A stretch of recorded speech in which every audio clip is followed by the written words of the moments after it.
yoga teacher inspiring a nimble approach to a joyful practice.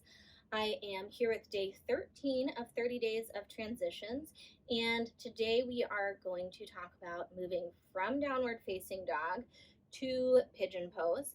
Just a reminder, this is not a full practice, so make sure that you're warmed up before you move through any of the transitions in this video. So before we actually work on the transition, let's go ahead and come to a seat on the floor. I want to talk about internal and external rotation first. So just bring your feet in front of you with your knees bent. This can be relaxed. This is also my guest teacher, Leo, here. All right, so we're gonna let one knee just relax out to the side. Okay, this is external rotation of your thigh bone. And then we're gonna let it kind of fall in. That's internal rotation.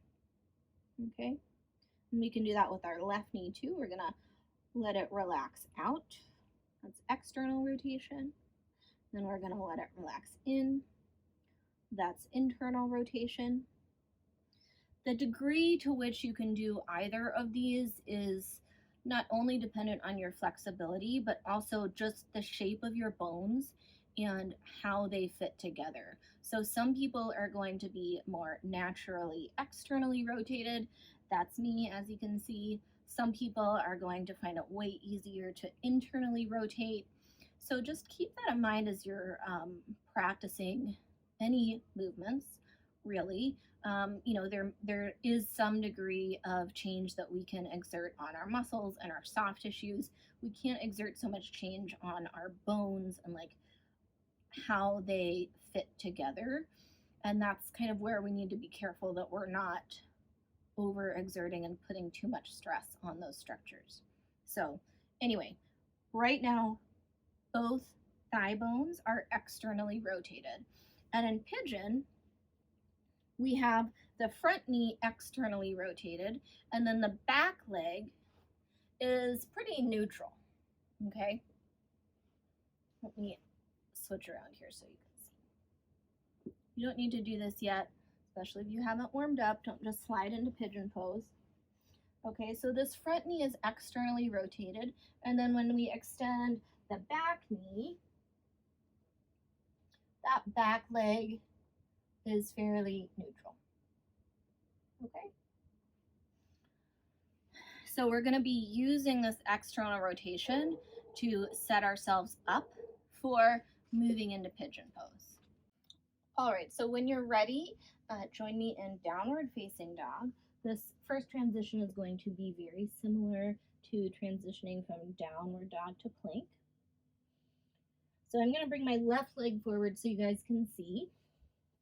I'm going to sweep my left leg back. I'm going to hug it in, so now my thigh is neutrally rotated.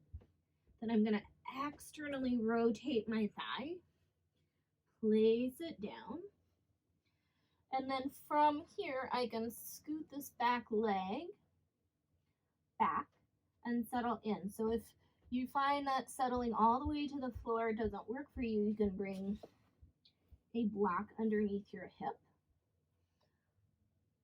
Okay, and now you're in pigeon pose, and you can fold forward any amount.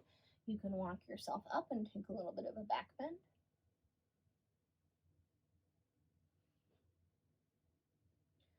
And then go ahead and come on back.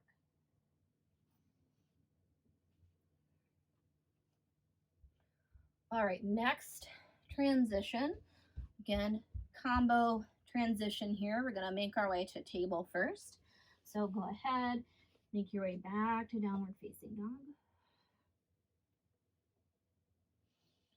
We're gonna lower our knees to table. We've still got that strong engagement in the belly. I'm gonna scoot this left knee forward just so I have space. And then I'm gonna scoot, and then I'm gonna lift it up, turn it out, hey bud, and then place it for pigeon. And then you can add any props here that feels appropriate for your pigeon. Okay. And then go ahead and come on out. All right, so those are 2 ways to get from downward facing dog to pigeon. Very similar to getting from downward facing dog to low lunge. We have that added element of external rotation though, that helps strengthen the outside of our hip and then eventually helps open up the outside of our hip. So let me know how, excuse me, let me know how you like to get into downward facing dog, and I will see you tomorrow.